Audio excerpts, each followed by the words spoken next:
So with that, I just want to give the word to our first speaker, which is Al Edwards. In the world of open innovation science, Al requires very little introduction. He's the CEO and founder of the Structured Genomics Consortium, or SGC, a pioneer in open science or open innovation science platforms, as we call them here.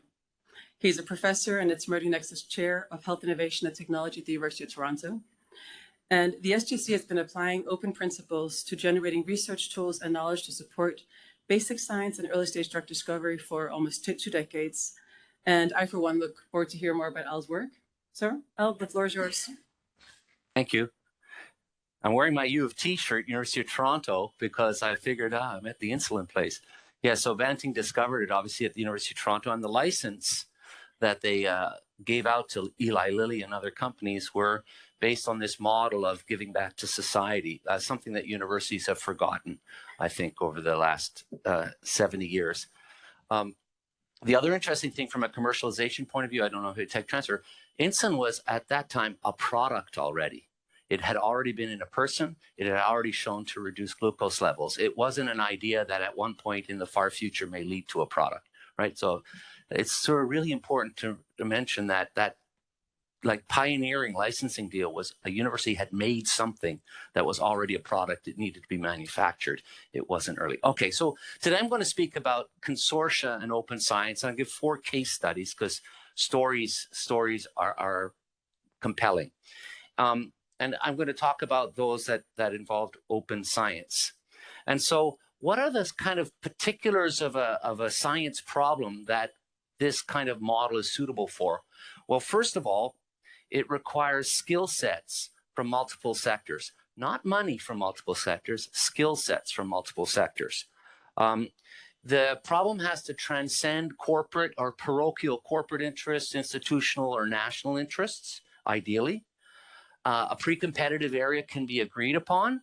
And most importantly, progress within that area ideally can be quantified or break down the problem into quantifiable things, because that makes funders and industry quite happy. IP issues can get in the way, though, because certainly if you just within companies, you have competition laws that you have to worry about. Between nations, it's national competitiveness. Between professors, it's our egos. And so one of the solution is to adopt an open science collaborative, not transactional space for these participants to play in. It's really a tactic. It's almost a necessity because you can't figure out another way how to do it, or else you'd have more lawyers and scientists in the room. So if you want to solve the problem, it's not like open science, you go there and wave your flag. It's honestly the only practical way to get things done.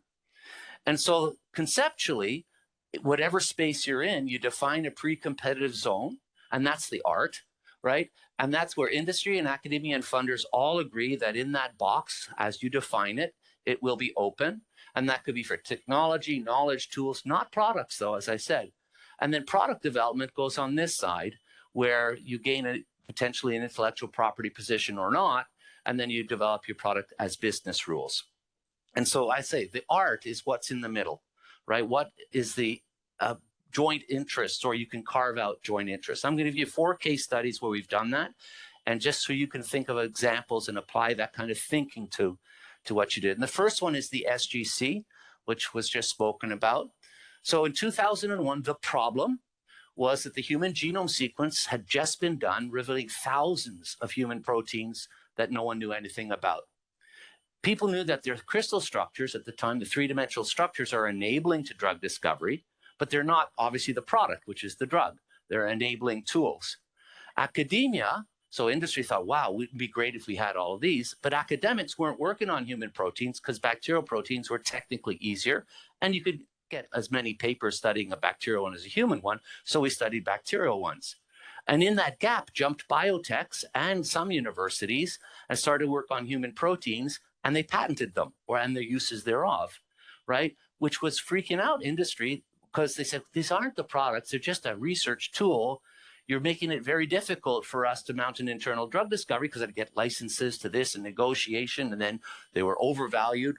So more structures were needed in the public domain to create freedom to operate for everybody on the planet. So industry thought, well, we're all investing internally because we need to get the rights to use it, so we need to do it. So many are working on the exact same problem. This is in all the companies in the early 2000s. Again, they knew that these were not the intellectual property. If they were to file IP, it would only be defensive so they could get freedom to operate. But ideally, if they could have FTO, it would be beautiful. Academia, as I said, human proteins were too hard to do systematically, so there wasn't a concerted funding effort.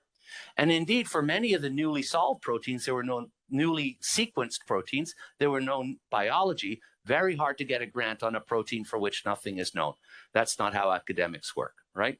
And so the solution was Wellcome created a charity, a fit-for-purpose charity, akin to the institute that Alfred had, I guess, and it's to solve 3D structures and put them in the public domain without restriction, no patents for everyone to use.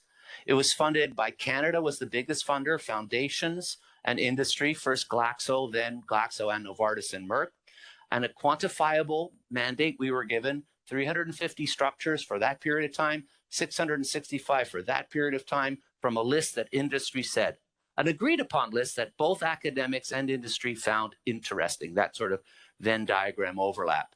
And of course, I'm not going to speak about how to manage and govern these, which is obviously critically important, but suffice it to say, we over-delivered and we continue to solve new structures to the day. And if you look at historically, we've contributed about 10% of the structural information for human proteins in the databases and published a lot of papers, right? So industry cares about this part. Can I get the reagents to repeat it internally? Are there protocols that can be repeated so I can uptake the open information and use it in my industrial process right away? And the academics care about the papers. Again, the shared incentives to find a region of space where we all can live. The next project I'm going to tell you about is our chemical probes project. And here the problem is human proteins remain understudied. And so over here, I wonder if this is working. Is it, can you see it? Okay, I'll use the old laser pointer. So here's a neat way of, human biology is the only scientific field where you can map global activity onto a box. And the box is 20,000 human genes. Think of it sort of from a sociological or science of science point of view. You can quantify the papers on each protein, map them onto the 20,000 box to say, are we being innovative enough, as it were? So before the human genome was sequenced, here's 500 human proteins, and on that axis is papers. You just go to PubMed, you go kinase 1, how many papers, and you get the readout. The power law, you're going to see that curve no matter what happens, but all these ones weren't studied because we didn't even know they existed, okay? Makes sense. Now I'm going to do the same search, kinase plus 2017. So 17 years later, I'm going to take that 1 year and say, where were we working? So one hypothesis, because there's genetic links to disease all the way through, one hypothesis is that we would spread it out, right? Because the whole point of sequencing the human genome was to explain life, and that is life. What happened was something different. So this is what the academic incentive system does. We are only allowed to work on things for which we can create a hypothesis. You can't create a hypothesis about a protein that nothing's known about. Try writing a Novo Nordisk grant. I want to work on kinase 413. I know nothing about it, period. Gone, right? And you can make great stories about the ones at the top, right? A mutation in this causes the mouse to do this, and I hypothesize that if I add this, oh, that's great science, right? And so it's really fascinating, right, to see what we imagine should be done. If you're a physicist out there or a political scientist or an economics guy, oh, that's stupid. But we rationalize it as biomedical. It makes perfect sense, right? We have to work. So it's really bizarre. And the other interesting and distressing thing is if you do that same search, kinase plus 2017 plus Canada, and out of all these global papers, extract only the ones published by Canadians. We're a G7 country. We should be at the cutting edge of innovation, but we're not. So I sometimes say if every Canadian was hit by a bus tomorrow, it wouldn't affect the planet one bit. But if I add Harvard in 2017, it looks the same. If I add Wellcome Trust in 2017, it looks the same. Nations don't fund science to be innovative, right? We use the same granting system. We share reviewers among countries. We have the same formula. We academic promotions are the same around the world, and we get the same thing. So how do you work there? That was the problem to us. So it's not a matter of just identifying the problem. You have to have an idea for a solution. So historically, we look at all other things and say, what causes people to work down here? What causes that? That's BRAF. There's a chemical inhibitor available for it that everyone can use. And in terms of the biology for non-biologists out there, that's a simple experiment. It costs $80 to get it. You can squirt it on your cells and you get a result tomorrow. And in the nuclear receptors, which is another area of human biology, if you rank them by papers, the ones that are most highly worked on are the ones that have chemical tools, like an inhibitor, right? Where it's like a pharmacological inhibitor. You know, that's mutated in mature onset diabetes of the young. No inhibitor, nobody works on it. There's genetic diseases all down here. Nobody works on it. The real world thing that we could nudge professors to work on something they don't want to work on is to entice them with a little here, inhibitor, and then they'll start to work on them. And so, so for the academic perspective, though, the chemicals are proto-drugs. We've been told that that's a really advanced molecule. It costs about $1.5 million to make one. You should patent it or else it will have no impact.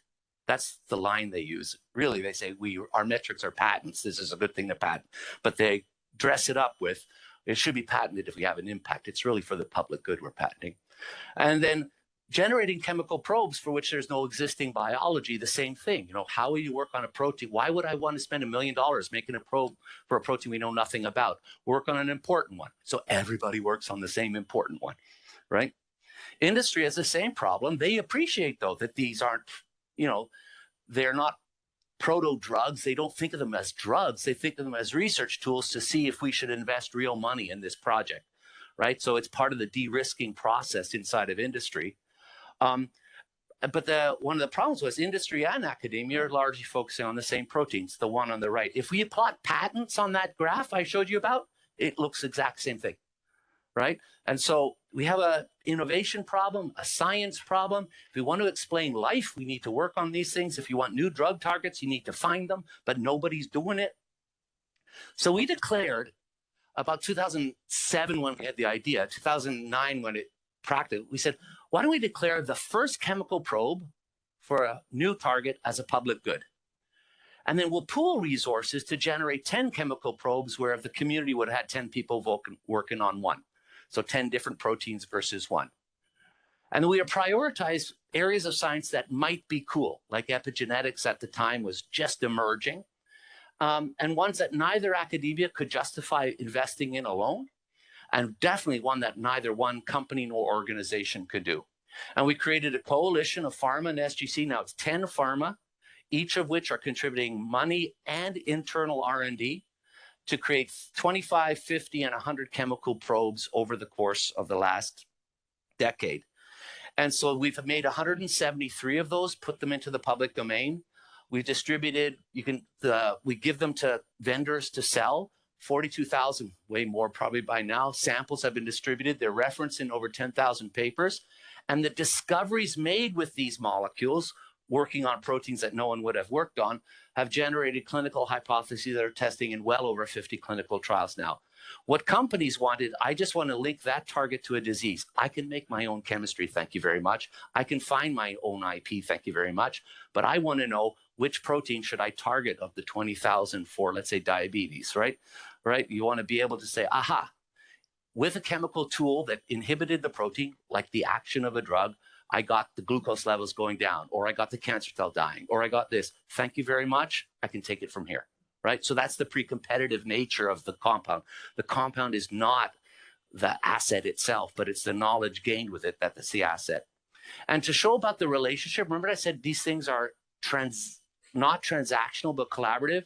We publish about 25 papers a year with industry co-authors in the top journals and hundreds of papers over the course of this project. Companies now are also saying, oh, this is pretty valuable. So Novo, BI, Pfizer, everyone's got a program to share their internal compounds without putting any restrictions on their use because they see the knowledge coming back is more. Case study 3. This is a different sector. It's still biology, but not pharma. So the problem is that antibodies, are most people biologists or, well, your COVID test, you get that little line.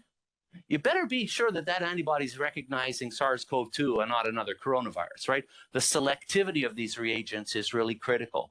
Well, for every human protein, we have these antibodies, and they're not selective. And it causes a big problem. There are 1 million antibodies that one could buy to use in our lab, and you have to choose from among them. But there's no QA/QC criteria to be able to know which one's the best. So ideally, in a perfect world, there would be recombinant or renewable reagents to every human protein, at least 2 of them, so you could do proper experiments. That's not the reality. So why isn't that the reality? The best way to characterize one of these antibodies is a knockout cell. So you have one cell and your antibody sees a signal, you knock out the gene, and there's no signal in this cell. Perfect. But it's too expensive. It costs more to characterize an antibody this way than the average product generates in sales. So if we put it on the companies, they'll all go out of business. So they can't do it, especially because there's no QA/QC criteria to know what to aim for. Moreover, professors, we buy the cheapest antibodies, right? Because if there's no QC, no way to judge them, you go by cost, right? Even though if it doesn't work. And the companies know that. So even if they go through this high bar of characterizing it well, they can't charge a premium to make back the money that they would lose. And the user, they figure, hey, you professors, you're the guys who use it, right? Why don't you do your own experiment? It's not on us, right? It's your paper.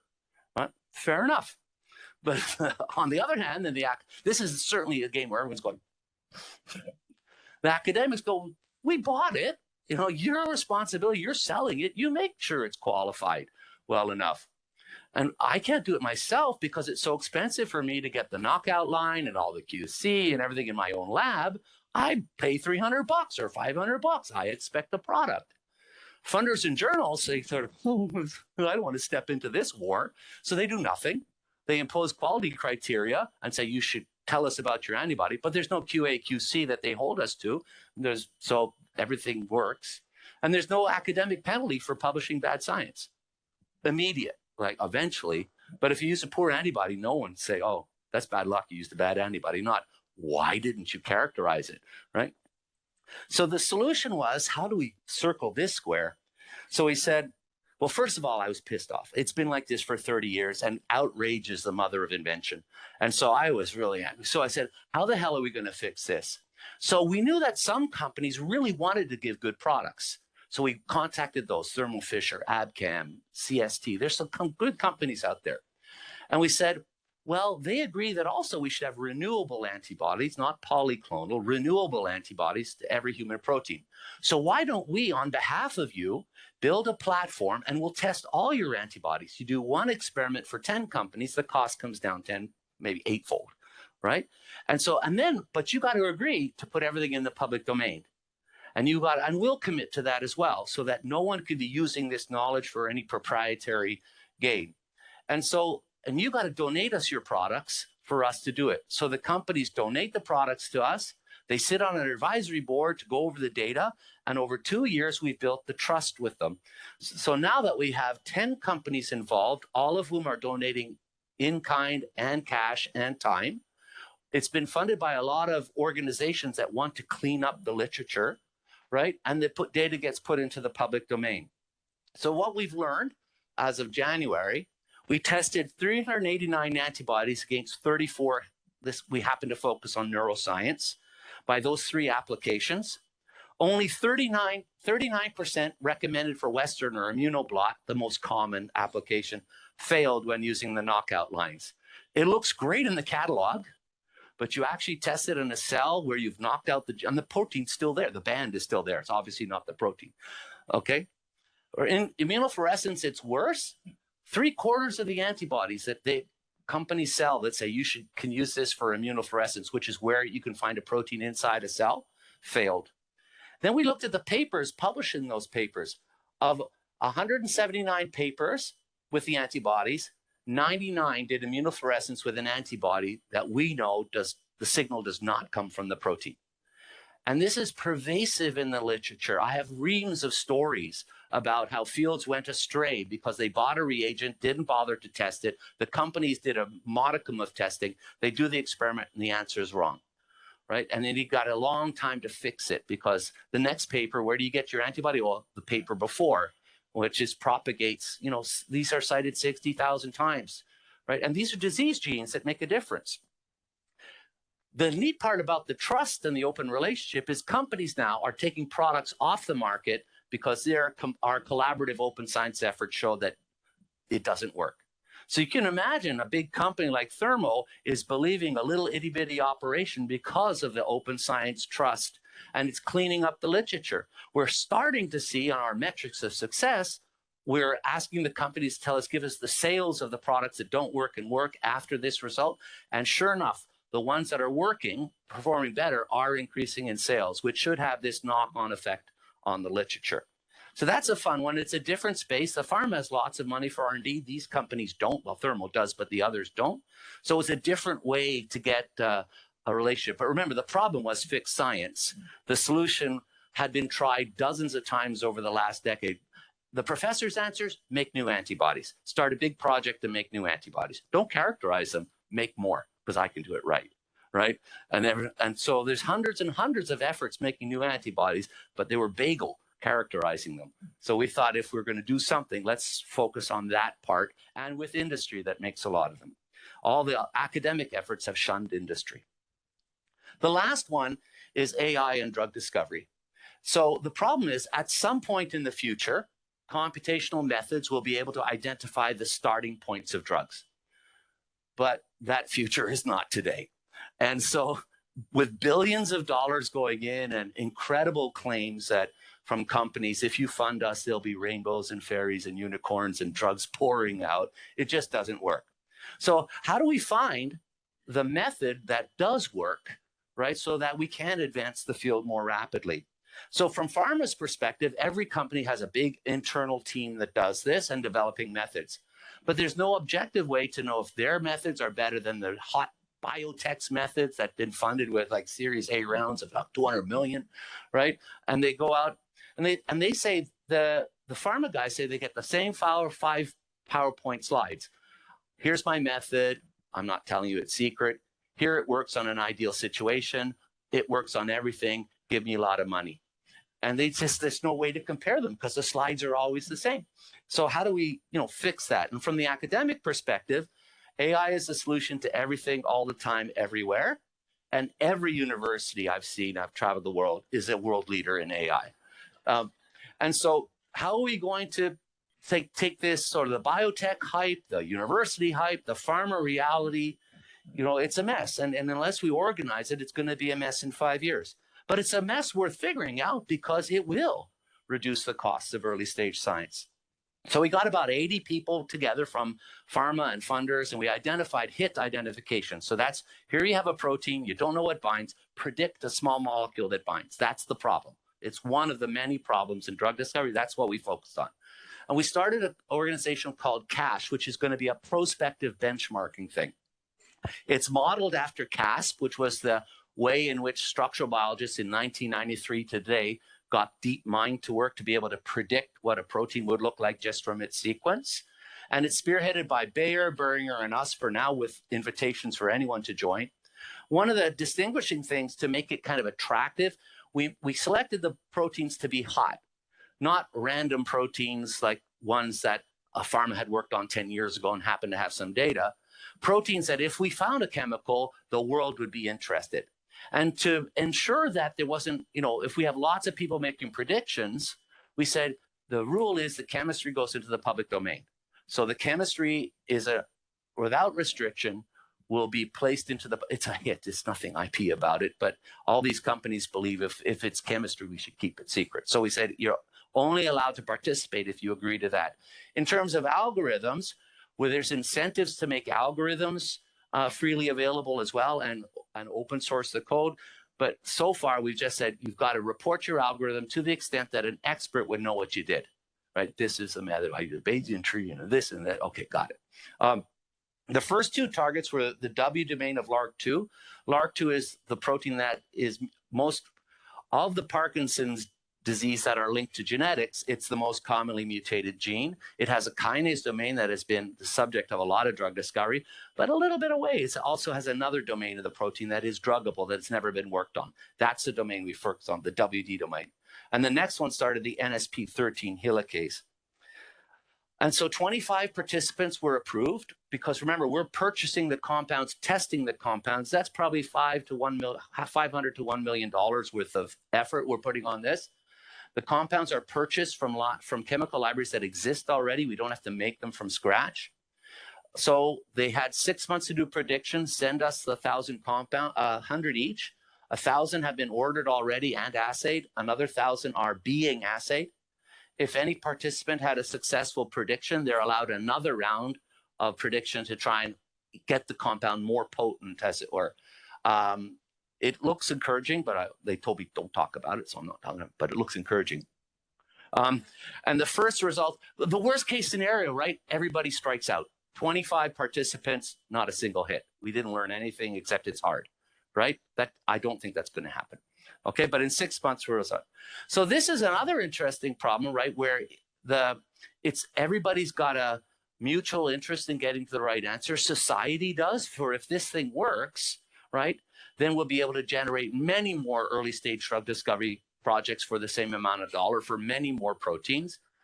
Currently, the money is going into the biotechs. Remember the very first slide about structures and biotechs jumping in and carving out area and being sort of like this? Well, that's what's going on now, similarly to universities.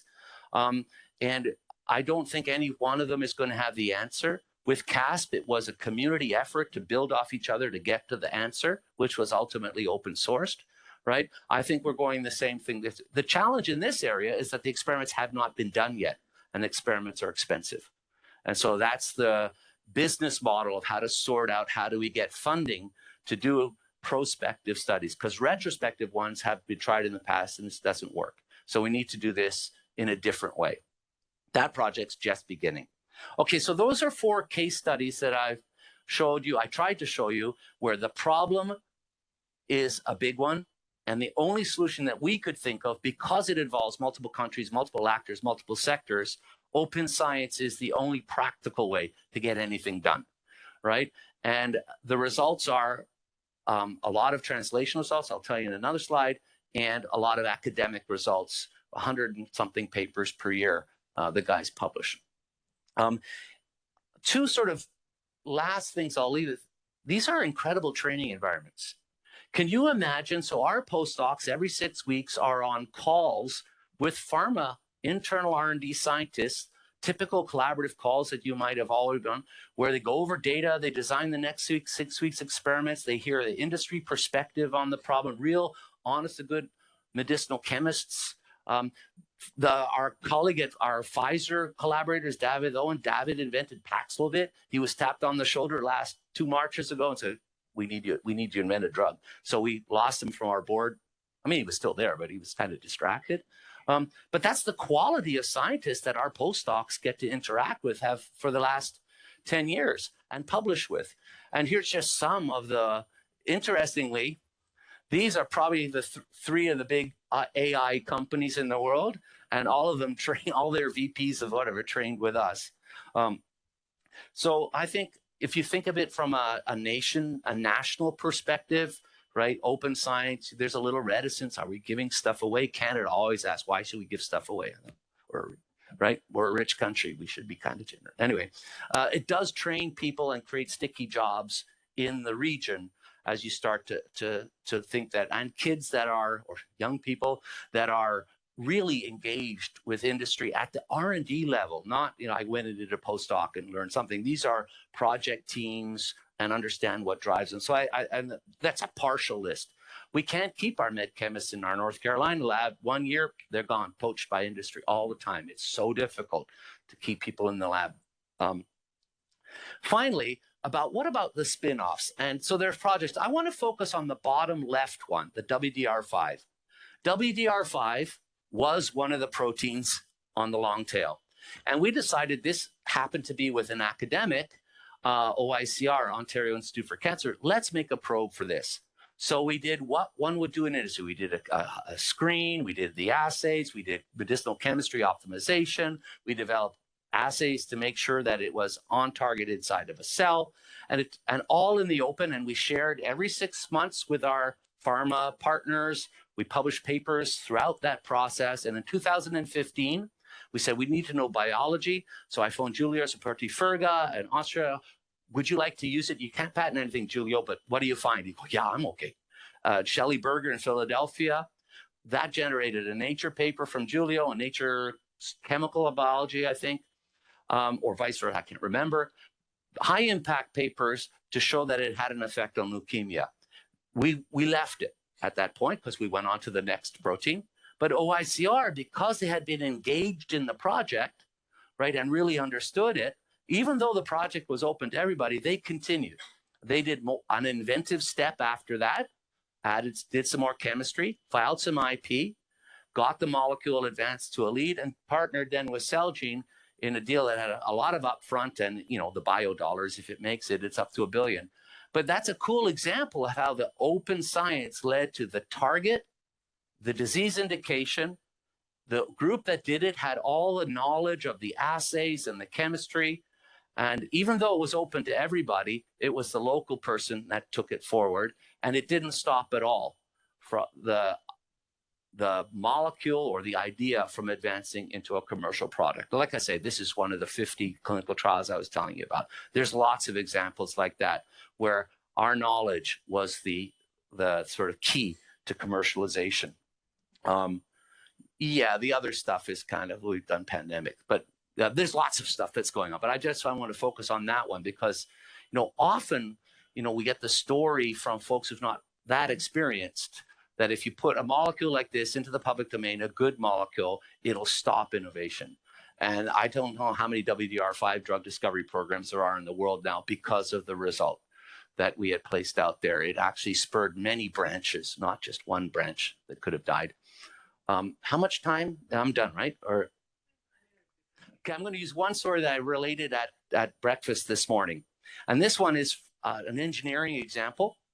And it was, full disclosure, my wife was one of them, as Alfred knows. And so in the early 2000s, she works on, and other people in the world work on, bacteria that can degrade pollutants in the groundwater. And trichloroethylene is a pervasive contaminant, and it's very difficult to degrade. But they discovered a culture by looking in the ground with a company that seemed to degrade it completely. So mineralize it, not to a intermediate. And it was also Cornell had done the same thing, but in a different system. But they were both sort of in the same area, had discovered that TCE could be degraded. Then the tech transfer took two paths. Cornell took the typical path, which is to try and create an intellectual property around the asset, license it to a company, get royalties and upfronts, exactly like we're told to do. Okay, and they did that. So tech transfer win, money into the university win, all the boxes that you guys would imagine an American or maybe a European tech transfer office. Elizabeth had a different approach. She and her colleagues that she used to work with, okay, that's really important, right? The trust, used to work with in industry, said, well, why don't we just have fun co-developing this, where the company will do the field work, I'll do the lab work, students going back and forth. And now 20 years later, the Cornell technology went into the big company and was killed. And nothing happened. There are 35 people employed in the company in Canada. They've cleaned up 800 sites around the world. The company's growing. They're developing new products with the university. There's never been one patent in the whole thing. The students are flying back and forth between Elizabeth's lab and the company lab. And so what was better for the world and what was better for Canada and what was better for innovation? It's an interesting case study, right? I'm always disappointed because I have all these sort of statistics on tech transfer that I show our government. Nothing, right? Tell them some stories and that works. So there's a story for you, right? It's a story about how the classical tech transfer path was followed and it died. You don't hear that publicized that much, right? All the times that IP was taken up and killed and then withers on the vine. and can't be used again because exclusive license, even non-exclusive licenses, if a technology is killed in a company, other companies, well, why was it killed? It must be bad and it won't work on it. Anyway, so there's your engineering story at the end of the day. Thank you.